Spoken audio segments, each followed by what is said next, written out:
Ketiga adalah, apa yang mencuri sukacitamu? Sambil selidiki ya. Ketiga adalah hidup di dalam kekhawatiran. Tanpa saudara sadari, kekhawatiran itu mencuri sukacita. Kenapa bisa hidup di dalam kekhawatiran, padahal saudara punya Tuhan yang dahsyat? Saya mau katakan, orang yang khawatir berkelebihan adalah orang yang percaya kepada Tuhan, tapi dalam menjalankan kehidupannya seolah-olah Tuhan itu nggak ada. Kenapa? Karena dia dalam menjalankan kehidupannya, dia logika di atas iman. Jadi apa-apa diperhitungkan dengan logika dia dulu, iman belakangan. Saya sering sampaikan di sini. Jadi kita, kenapa khawatir adalah kita hidup begini, lebih mengandalkan logika daripada iman. Harusnya iman di atas logika. Orang yang khawatir adalah orang yang hidupnya logika di atas iman. Apa-apa dia pakai dulu logika. Anak sakit, dia nggak doa dulu, dia pakai logikanya. Kayaknya ke dokter si A bagus nih, kayaknya kasih minum ini baik nih. Itu dia pakai logikanya dulu. Begitu dia coba ke dokter ini, dokter itu bilang, waduh Pak, kelihatannya saya nggak sanggup nih, coba Bapak ke rumah sakit yang lebih besar. Dibawa nih, ya. Begitu sampai di rumah sakit yang besar, dokternya berkata, manusia boleh berusaha, tapi Tuhan yang menentukan. Baru dia doa. Nah, itu logika di atas iman. Dia logika dulu kerja, udah mentok, baru berdoa. Ini namanya orang yang mengandalkan kekuatannya sendiri, mengandalkan manusia. Apa firman Tuhan katakan? Yeremia 17 ayat 5. Ya. Kalau yang apal udah ya Ibu Berti yang keras aja. Ayo. Inilah firman Tuhan. Ya. Terkutuklah orang yang mengandalkan Tuhan, yang mengandalkan kekuatan manusia. Ayo. Yang mengandalkan kekuatannya sendiri dan yang hatinya menjauh dari Tuhan. Jadi, iya. Jadi kalau saudara ada apa-apa, terus ngukurnya pakai kekuatan sendiri, ngukurnya pakai kekuatan manusia yang bisa saudara andalkan, saudara hitung nih, kelihatannya kalau dideketin bakal kecipratan nih rezeki. Itu namanya saudara mengandalkan manusia atau diri sendiri. Firman-Nya berkata begini, Tuhan nggak mau saudara terkutuk. Beginilah firman Tuhan, terkutuklah orang yang mengandalkan manusia, yang mengandalkan kekuatannya sendiri dan hatinya menjauh daripada Tuhan. Jadi orang yang khawatir adalah orang yang logikanya di atas iman. Imannya kerja belakangan setelah mentok dulu. Itu sama aja saudara jadikan Tuhan itu ban serep. Belum perlu, Tuhan belum dikeluarin. Itu saudara yang jadi kemudinya. Saudara mengambil alih kemudinya Tuhan. Makanya hidupmu selalu dalam kekhawatiran. Bisa nangkep ini? Dan selalu membandingkan masalah dengan kekuatannya sendiri. Ya pastilah saudara khawatir. Setiap ada persoalan atau masalah, bandingkan persoalan atau masalah itu dengan Tuhan. Makanya tadi saya katakan, begitu saudara bangun tidur, melek, 60 detik pertama, ucapkan janji-janji Tuhan. Besarkan Tuhan. Untuk membandingkan persoalan masalahmu dengan Tuhan. Tadi saya katakan, saudara boleh tes begitu bangun tidur, 60 detik pertama, saudara ucapkan syukur, besarkan Tuhan, maka hidupmu akan berubah. Pengertian berubah apa?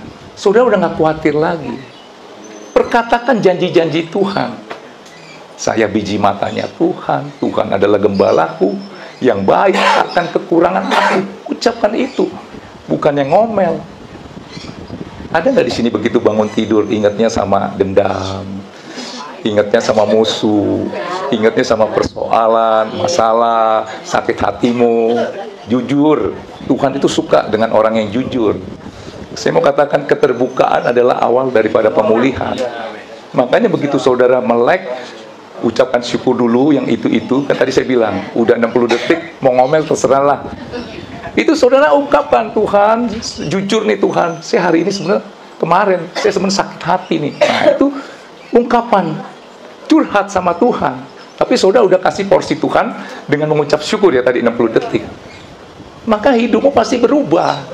Tangkap ini. Udah berapa menit nih? Saya nggak pakai timer lagi. Saudara, ternyata orang khawatir. Kelebihan kayak waktunya Pak ya. 5 menit lagi ya. 5 menit ya.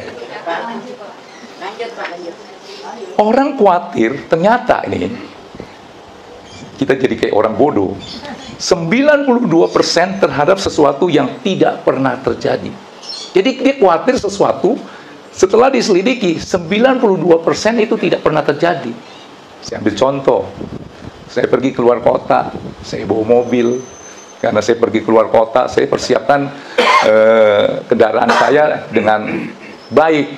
Saya cek ban serepnya, dongkraknya, supaya takutnya ada apa-apa gitu ya. Saya siapin. Berangkatlah saya, misalnya ke Bali. Sampai di Jogja, saya bahagia. Hari pertama, 2, 3. Bahagia, sukacita. Hari keempat, pembantu saya telepon saya.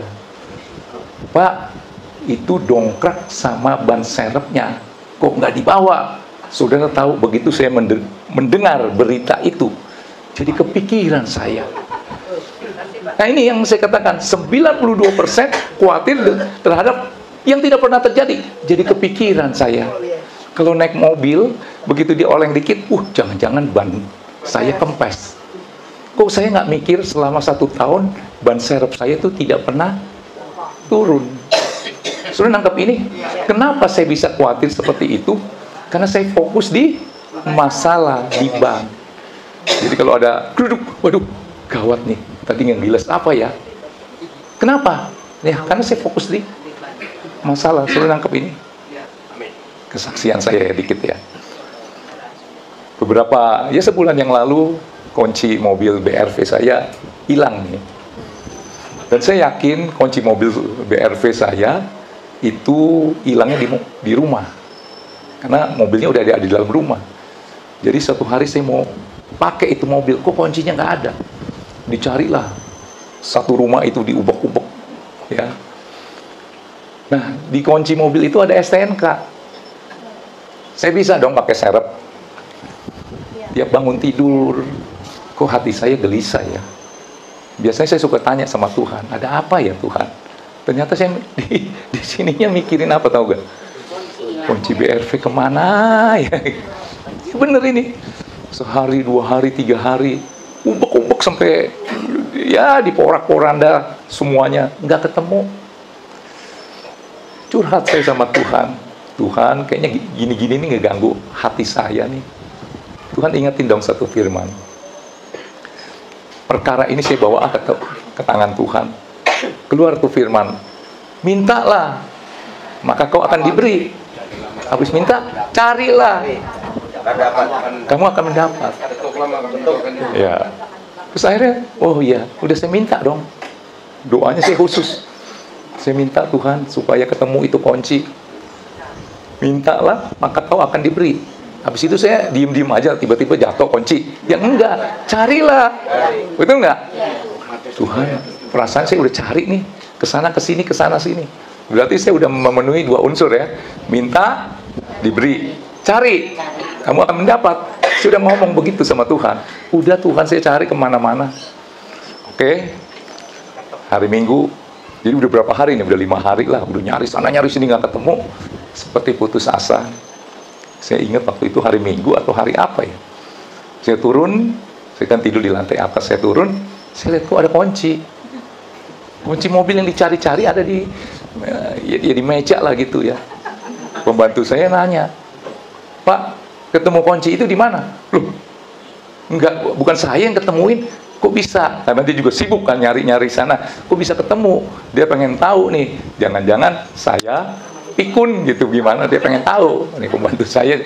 Jadi dia tanya, ketemunya di mana? Dia pengen tahu.